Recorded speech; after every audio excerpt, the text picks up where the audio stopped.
I realized that this crowd is going to be very different. Usually I speak in front of the contractors. I built #1 YouTube channel in the roofing industry. We're getting way over 200,000 views per month. Average view duration is 7 minutes. I work with billion-dollar companies, manufacturers, suppliers, everyone. I'm going to share with you a few tricks, if you will. If you want to become influencer, if you want to build your business, I don't care what you do. If you're a public adjuster, if you're an attorney, or if you're a contractor, you can use these few methods. I'm going to share 3 stories with you how I made from those stories you will see I was able to make over $100,000 extra last year alone, but I did not ask money in those 3 stories. I'm not a money-driven person, but people opened doors to me. And this is insights of my channel, behind the backstory, if you will, of massive following on YouTube. How things happen when you even don't go after them. You know what I'm tired of? I'm tired of transactional people. If it wasn't for him bashing public adjusters,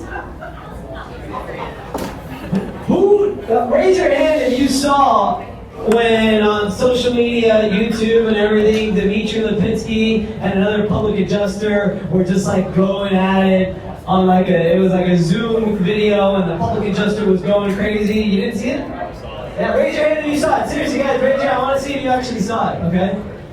So initially when I saw it, I was like, okay, that guy's public adjuster, seems a little crazy, but of course, you know, Dmitry was dropping some of his comments about public adjusters, and I was like, wait a minute, okay? I don't know if I'm an influencer status yet, but I do feel like, as far as the public adjusting industry, I do need to go to bat for my people. So I sent him a message immediately. I said, Dmitry, I'm going to respond. And he said, come and get it. Come after me. So I made a response video. It wasn't coming after. That's not really my style. It was really more about, you know, in response to the video, I don't think public adjusters and roofing contractors should be against each other. I don't think anybody who is defending a policyholder should be against each other. So I made a video about top 3 reasons why a public adjuster needs to use a roofer, top 3 reasons why a roofer needs to use a public adjuster. It's very simple, guys. Roofing contractors have door knockers going around everywhere. That could be very beneficial for a public adjuster. Amen. Okay? Roofing contractors are experts, and they could have reports put together for public adjusters. Public adjusters can take away the headaches of dealing with the insurance company, following up with the insurance company, putting the estimate together, going out to all the inspections, and dealing with all the bullshit that we have to deal with the insurance companies. Why can't we work together?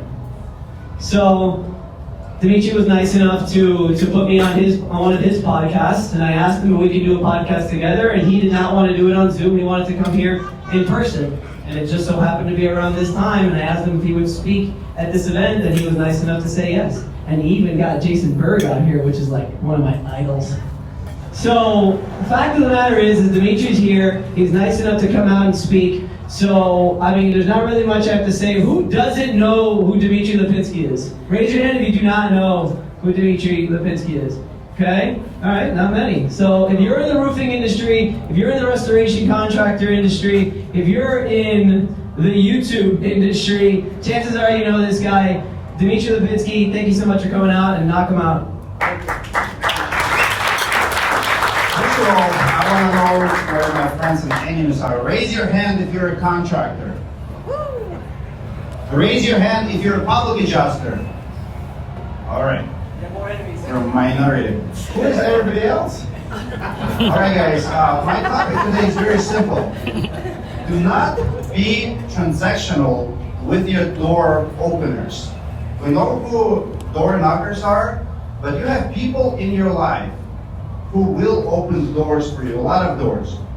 When I was thinking about what to talk about today, I realized that this crowd is going to be very different. Usually I speak in front of the contractors. I built #1 YouTube channel in the roofing industry. We're getting way over 200,000 views per month. Average view duration is 7 minutes. I work with billion-dollar companies, manufacturers, suppliers, everyone. I'm going to share with you a few tricks, if you will. If you want to become influencer, if you want to build your business, I don't care what you do. If you're a public adjuster, if you're an attorney or if you're a contractor, you can use these few methods. I'm gonna share 3 stories with you, how I made from those stories you will see how I was able to make over $100,000 extra last year alone, but I did not ask money in those 3 stories. I'm not a money-driven person, but people opened doors to me. And this is insights of my channel, behind the backstory, if you will, of massive following on YouTube. How things happen when you even don't go after them. You know what I'm tired of? I'm tired of transactional people. Who likes DMs in your Facebook, Instagrams? Hey, you ready to get more leads? It's transactional approach. I see mentors, I see coaches who go to conferences. I've never seen them in the seat learning. They're in the hallways teaching their books. I have a speaker in my conference who knew that we have no sales rule, and he would go in and pitch. He was desperate to sell his books to people. People come to him, he's like, dude, this guy is selling his books. So here's the story number 1 for you. In 2018, I was already on YouTube. I was decided to do it full time, and I decided to follow successful contractors, travel to them. I was kind of getting tired of filming in my studio, but I didn't have a budget to travel the country. Today, I travel every single week.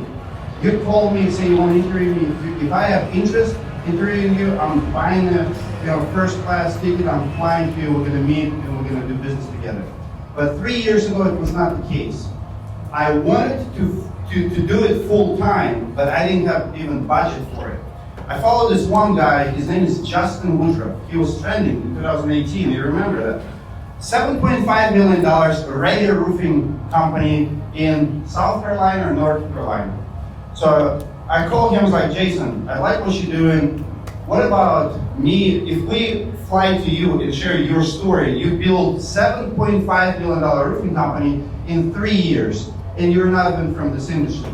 Who's gonna say no to that? I don't have to pay anything. You're gonna feature me? Of course, let's go. So I bought a ticket.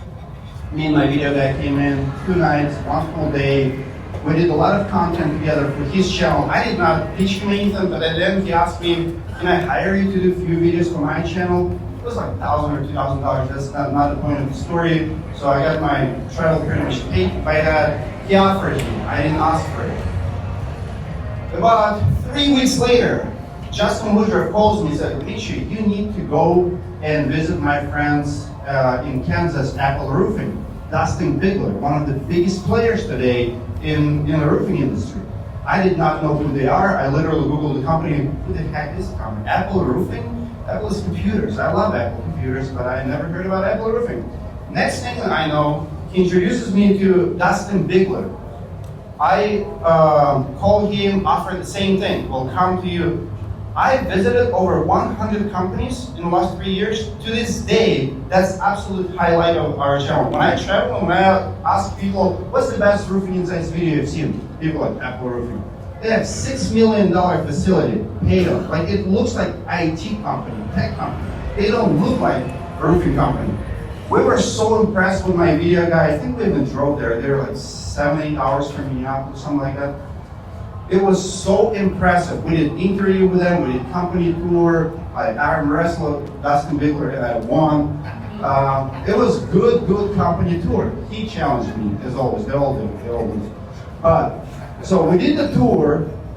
We came back to the office, interview, and the whole tour was so impressive. So many people like, wow, I'm inspired to be in this business now. They had $300,000 boom truck. Outside they have yard. I mean, Apple Roofing figured it out. Today they partner up with, they raised capital. I mean, I'm talking about close to $1 billion. I mean, they're buying roofing companies now. They partner with another $40 million company. So he spoke at 2 or 3 of my events, and I mean, we're best friends. I have him on speed dial, he has me on speed dial. But here's what happens next. Here's my third story. 3 weeks later, Dustin Bigler calls me. He's like, hey, I'm in Texas at brand new headquarters of SRS. I think you should come here, and I think you should interview Dan Tinker, CEO of $5 billion company. I'm like, keep talking? What? Absolutely. When? How? He's like, I'll make introduction. Dustin Bigler starts the text message with me and Dan Tinker. I'm like, holy shit. Like, I would never be able to get that number. I learned English like 2 years ago. Like, who am I to have billionaires on my phone, right? So next thing I know, I'm texting back and forth with Dan Tinker, not assistant, not marketing director, Dan Tinker himself. Within a couple of weeks, I am at SRS headquarters in Texas, $25 million brand new facility with marketing director giving me a tour of the facility. Let me tell you how we feel today. I feel like they respect me as much as I respect them when we come in. They see cameras, they're very polite. They treat me like I'm a front runner. I'm CNN. I'm a true media company. I'm like, holy shit, what's happening? They show me facility. Today, SRS, and for the last over a year, SRS is a sponsor of Roofing Insights. They switched 2 marketing directors. Just last night, I have a Zoom meeting with 5 people from SRS. They have Spanish program. We have Spanish program inside my roofing school for contractors. We work together. They come to my event next week in Minneapolis. Okay. But it all started right there and then. So I met Dan Tinker. We did an interview. The interview was an hour. His lawyers cut it to 31 minutes. It's okay.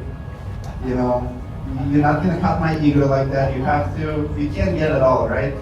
But the point is this. So I have 3 major wins for me. I did not make $1 of any of that, on any of those deals. But I put myself on the map, on YouTube, in the industry. Now people looking at me as, hey, who is this guy? He has Dan Tinker, John Howell Telling, who John Howell Telling, New Orleans attorney. John Howell Telling, if you follow him, this $78 billion company CEO. He goes, meets executives in China, knows like Trump supply. It's insane. And John Howell Telling would call me, he's like, Dmitry, I want to do another interview with you. We did like 3. The point is this: when you're not money driven, when you don't look at other person as a transaction, you have to realize and read people well in this business and know who is a door opener for you and who can be a transaction. Here's what I believe. If I would try to pitch anything to SRS in the last 3 years, I probably would get denied. If I would call Justin Woodruff and say, hey man, you don't have videos. How about paying me $1,500 and I have this media package? If I would look at them as a business like most marketers do, I would not go far. But because I was willing to go extra mile, and I look at my door openers as a door openers, people open doors for each other. I open doors for Vince, Vince will open doors for me. Jason opened a lot of doors for me. This is how this business works. But what I see is a lot of people just don't get it. If you see dollars in every person you meet, you will never get, if you chase money, you will never be rich, not in this business. As a public adjuster, well, you guys like to say, you want to help. Contractors say the same thing. We like to help people. Well, if everybody likes to help people, why everybody screwing everyone? Like, why so many complaints? Everybody says that they're helping others, and everybody has disputes, and because we don't have a good heart first, like, do what's right, do something for free, do what's right for the right person, and don't think about the outcome. Like, when someone calls me, I don't think what's there for me, but here's what I do know. When you change your mentality, and when you will be open-minded, you will build any brand. I don't care what it is that you're doing. I love this kind of events. This is my favorite. I see people meeting. I mean, I have like 3 or 4 people came to me who's just starting the journey of public. It's the best time in business. That first year is the coolest. You have that adrenaline. Bless your heart. The headaches are common, but the first year, you just don't know yet how hard it's going to be. The first year is exciting. It's better than a full-time job anywhere else. So don't be transactional with people who are door openers. That's all I have for you. I would like to invite my friend Vince here because I attract to people like Vince because this guy right here, he is not transactional. I've never seen him try to pitch me or other people in front of me. He's truly want to give content. You kind of see, like people often say that Facebook is not real, YouTube is not real. Yeah, you can fake it, and yes, it's not real life, but people on the screen are more real than they are in real life. We all know the bullshit that they're feeding. We all know who Biden is or who Trump is by the way they speak, by the way they answer questions. When you see someone on the screen, immediately you know if he's a bullshitter or if he's a real deal. You can't hide it. You can't hide your character if you go all in. And Vince is the same person as you see on the screen, he's the same in real life. Vince, it's all you, man.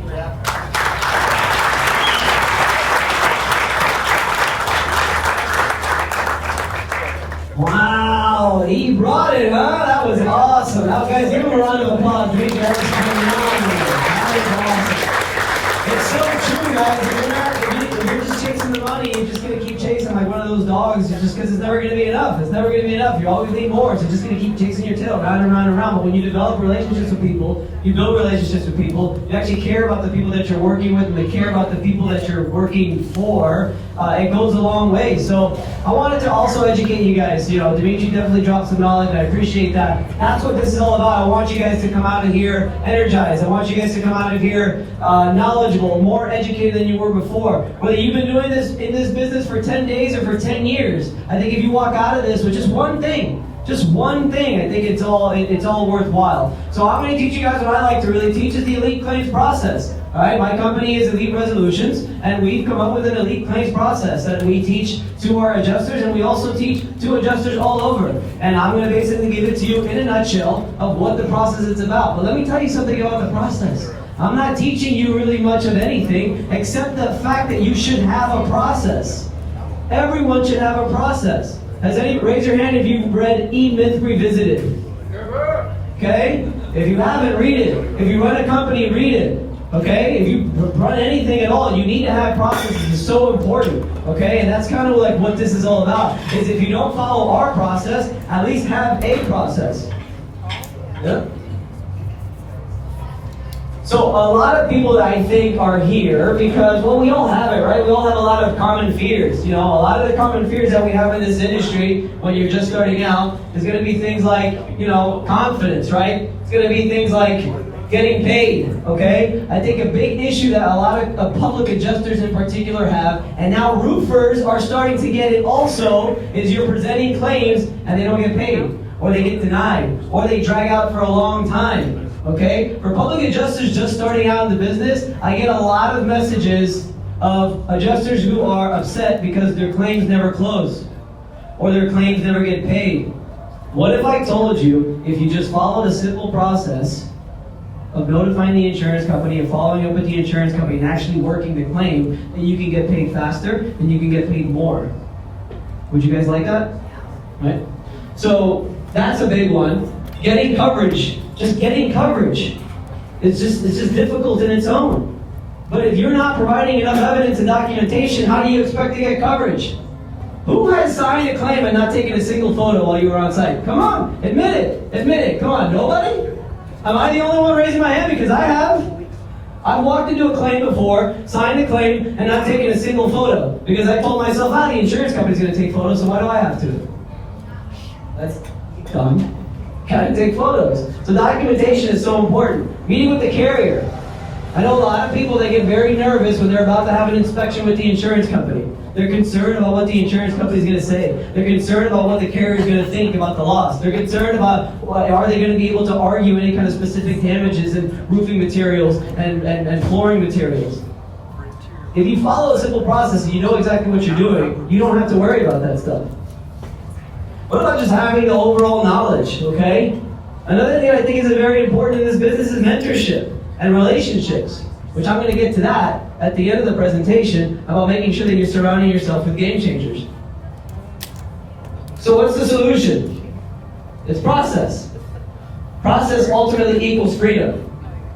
And the way it starts is really with the initial inspection. Whenever you guys go to a new house, whenever you guys go to a new home, the first thing you guys have to be doing is interviewing the potential client. It's not just always going to be a good claim. You guys want to go ahead and sign a claim? Sure, because you know that you're going to make money at the end. But what's the point of signing a claim that you're not going to get paid for because it's going to get denied? You're just going to be wasting your time. Right? You want to make sure that when you go into a house, you're asking the proper questions to the client to assure that that claim is going to get paid. Because there's obviously no reason of signing a claim that you think is going to get denied. So what are we doing as adjusters and even as contractors? Right off the bat, you're determining coverage. Just like the insurance company is, you are also determining coverage. Do not ever forget that. Whether coverage has been determined or not, the second you walk into that house and you interview the client and you ask the proper questions and you do a thorough inspection, you are determining coverage right there on the spot, whether the claim has been covered or not. So make sure that you're interviewing the client and asking the right questions. The initial inspection, in my opinion, is what separates good public adjusters, good contractors, and even good attorneys sending the right people out there to do a proper inspection. It's what separates the good ones from the bad ones. There's too many that go out there and do not document the way they're supposed to. So make sure that you guys do that. Putting your file together. What are the top, does anybody know what the top 5 things that you should have in every single one of your files?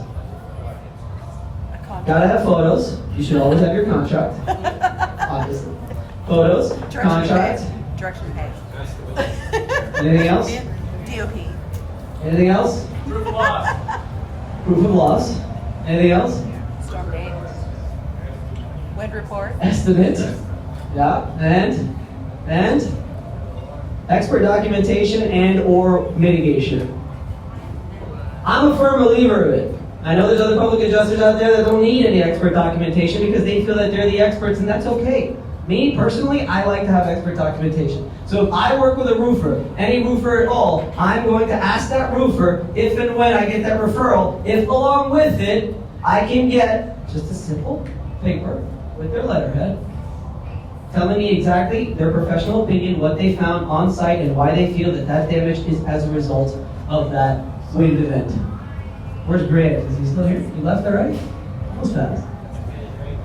Because I know Grant would say that that's huge. I need the expert documentation to back up my claim. Expert documentation is huge. And then mitigation documentation. Gotta have water mitigation, mold documentation. Any kind of expert out there that doesn't really have to do with, as far as the public adjuster is concerned, something separate, it's very important that I have that. And I think all of you guys should have that as well. That's gonna be your easiest argument. Hey, look, I've got this 5-star roofer that says that this is what it is. What else do you need? You can go ahead and send any engineer that you want out there. I really don't give a shit because I've got also my expert documentation that could go up against any engineer that you want. It's very important that you have that. The insurance company's process. We always make sure that we have those 5 things in our file ready to go by the time we have the initial inspection with the insurance company, which is what? About a week after the claim is filed. Why is that so important to have? Because once they have it, what else do they need? You guys want to get your claims paid fast? You want to get your claim resolved fast? Have everything ready and present it to them by the time you have the initial inspection with the carrier. Have all of your documentation. And roofers, also, you guys too. Put together an expert, put together a report, put together just something that says, hey look, I'm an expert roofer, I've got this many years of experience, I'm 5-star rated on Angie's List, I'm 5-star rated on Google, and I'm telling you this is why this is. You ain't shit till you bring an eagle view. Because the insurance adjusters, they're just insurance adjusters. You guys are the roofers, and public adjusters have your documentation ready to back it up. And have it ready by the time. This to me I think is the key. Because once they have everything, that's when the follow-up process starts, and we're following up every 7 days. Simple question. We provided you with 1, 2, 3, 4, and 5. Is there anything else that you need? If there's anything else that you need, please let us know. But if you're good to go, we expect a coverage decision within the next 7 days. That's how we do it. And then they may request, they send an RFI, and we respond to the RFI. Or they send an ROR, I don't give it, the ROR doesn't really matter. What do you need? You want a re-inspection? Fine. But if you don't want a re-inspection, we want a coverage decision within the next 7 days. We can get into the whole complaint process, the 14-day rule, stuff like that. The point is you want to put the ball on their court, and you want to put pressure on the insurance company. That's the way that we're able to get at least our undisputed payments paid and paid fast. It may not be what we wanted, but guys, don't get discouraged. Always make sure that you tell your client, what's the goal in the beginning of the claim? How much do you want to get paid in the beginning of the claim? Does anybody know? $1. You win. You got coverage. That's the hardest part. Roofers, you guys know that. That's the hardest part sometimes. It's just getting coverage for that date of loss. Get $1. Push them to get $1. Then you can start. And so you get coverage. That's the goal. Then you can start alternative dispute resolution, right? That's when you can start fighting the claim. And there's many different ways that you can go. You can request a supplement. You can go to appraisal. You can go to mediation. Inspection. There's a lot of different things that you can do, okay? I love Grant to death, which he's not here now. But ultimately, guys, my goal is to avoid it. What? Grant? I said I'm here. Oh, okay. My goal, no offense, is to avoid litigation. I think litigation should only be used if absolutely necessary. And the beauty about being serious and being truly serious about your process is making sure that you're documenting, presenting. You have to, guys, you have to make sure that you do that. Okay? And that's basically what we do. And then the most beautiful part of this all that I really wanted to get into, which is why I'm very excited about having Ryan Holiday here, is the payment disbursement, right? You know, one of the things that I'm very excited about working with InkPay now is that once that claim does get paid, well, then we just upload it into the system, and who can we include on the checks, Ryan? Anybody we want. Roofing contractors included, which is what we spoke in our team meeting last week with the adjusters, is something that we're going to be very serious about. Making sure that if we have that work authorization, public adjusters, you want to kick ass with roofers, tell them that. What? Tell them that. Tell them that we're going to put you on the check. You just add them as a payee. That's right. And now the roofer knows that the claim got paid and how much they're owed, as opposed to the old way, right? Check is made out to the public adjusting firm, check is made out to the insured, and then the insured doesn't want to pay the roofer anymore. You know? So that's how we do it. And honestly, it's really impossible to have process without surrounding yourself with the right people. Okay? I like to call these people game changers. And what game changers are risk takers, ambitious people, loyal people, high execution, constant learners, and people who welcome obstacles. So there's two kinds of game changers that I really want to focus on. Okay? There's the ones in your company, and there's the ones in this room. Okay? One thing that I've noticed, I'll start with the ones in the company. I think my guys over there know who the all-star of our company is, right? Who is it? No. Tammy, right? I mean, for the most part. And we got a rock star in Tammy. Our marketing people are rock stars too. And without these people, I don't know where our public adjusting firm, frankly, would be. Okay? But in regards to this room right here, this is it, right? This is it. We are in a room full of game changers, okay? But when you get to a room like this, I work with some people that there's no kickbacks, there's just good, honest, hardworking people. You work together, you build a relationship with them, and it helps you grow and helps you launch your business to the next level. Okay? And I obviously want to obviously we got Dmitry here, game changer. Game changer. You know why he's a game changer? Loyalty, right? You message, I guarantee, I'm going to say, he may want to deny it, or he may not want it, but you send Dmitry a question on YouTube, on Instagram, and I can guarantee you he's going to answer it. No matter all the message that he is, he's going to read it. If it's a good, passionate question, something that you really want to know, he's going to do what he can to help you. When I started, I've been a public adjuster for 14 years, but we only started the firm about 1.5 years ago. I met Jason Berg. Jason, if you can stand up real quick. Game changer. The guy knows a lot of people in this industry. And he took the time to help me and introduce me to some major game changers in this industry. Andres Belen, stand up. You guys want some water mitigation services? You guys want some mold services? You guys want an honest person who's going to help you get whatever you need on your claim? Game changer.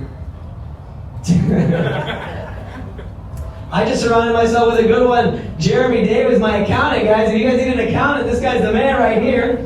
All right, game changer. But the point is you gotta surround yourself with these people. It's very important. And I'm gonna call my guys out now. You lead resolutions, public adjusters. You guys can stand up real quick. Game changers. Let's go, stand up, guys. These guys, hustlers, guys. They're out there getting after it, doing everything they can. It's very important that you surround yourself with these people inside of your firm, but also build relationships with these people because you need these people on your side, that they can be a phone call away. I want to be that for you, obviously, as well. So, I always say process plus game changers equals the life of your dreams. So, as far as us is concerned, obviously, if you can talk to Sarah out there up front. This is the Commercial Claims Advocate. We're trying to grow this thing. We're trying to bring people together. We have an amazing Facebook group. We have our course that we provide. That it's not just what you're learning, it's everything that we just did right now in just like huge, just major detail. My favorite part of the course is not just the 2 days that you hang out with us, but it's the after part. It's the Facebook group. And it's just, again, really trying to bring the community together so that we can ultimately just be better adjusters. Whether we've had students in there that have been public adjusters for a year, we've had students in there that are very experienced, 10 years, who have now become experts in our own Facebook group, And it's just a really beautiful thing. And then, of course, we've got our wonderful adjusters over there and our Elite Resolutions public adjusting firm that we constantly try to get better, be innovative, and even just try to tighten up the process as much as possible because honestly that for us is what it's all about. So I want to thank you guys honestly for coming. I really appreciate you guys taking the time. This is the first time that we have standing room only. I mean, you really never see it packed. Standing room only. Thank you guys for your support. It's a lot of work putting out these videos. It's a lot of work putting out content. I know Dmitry will probably understand, but honestly I do it because the messages that I get from you guys on a daily basis is so humbling and it just makes me feel good. So thank you guys for coming out. I'm going to have a drink. You guys have a drink with me. Let's have a good time. Thank you again. Good night.